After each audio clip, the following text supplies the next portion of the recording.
बिछ गई सियासी विसार, खेला जा रहा है सियासी खेल, जारी है वार पलटवार। शह और मात के खेल में बनाई जा रही है रणनीति, कौन पड़ेगा किस पर भारी, ये कभी भी सिर्फ हस्तक्षेप.com पर अमलेंदु उपाध्याय के साथ। भारत में गूगल का निवेश, भारत की सार्वभौमिकता में अमेरिकी सेंध की अनुमति। अरुण माहेश्वरी।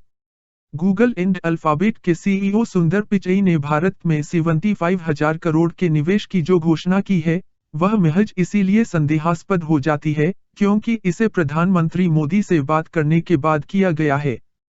इस बात को ईश्वर ही जानता है कि इस राशि में कितने शून्य मोदी के दिमाग से निकले हैं। वैसे भी गूगल के निवेश की प्रकृति मूलत अपने डिजिटल रूप के कारण ही ऐसी है कि उसे किसी के लिए भी ठोस रूप में जांच पाना असंभव होता है। लेकिन पिचई ने अपने निवेश की योजनाओं का जो खाका पेश किया है, वह यह बताने के लिए काफी है कि आगे भारत की शिक्षा व्यवस्था के पूरे ढांचे को अमेरिकियों के सुपुर्द कर दिया जाएगा। वे इस पर अपनी मर्जी से जो चाहे प्रयोग कर पाएंगे।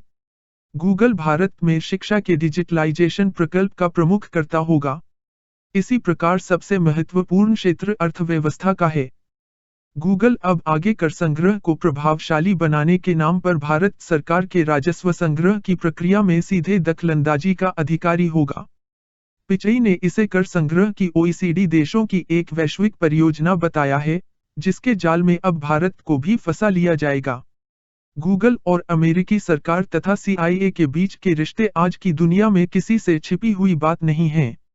गूगल के पास उपलब्ध सभी डाटा अमेरिकी सरकार को उपलब्ध कराए जाएंगे, इस पर बाकायदा दोनों के बीच करार है, जिसके सारे तथ्य विकीलीक्स के जरिए दुनिया जानती है।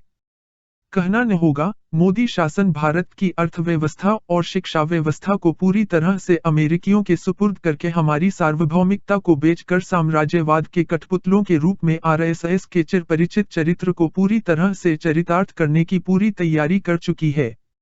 और इसे वे भारत के विकास में विदेशी निवेश बताकर पूरी निर्लज्जता से इसका ढोल भी पीट रहे हैं।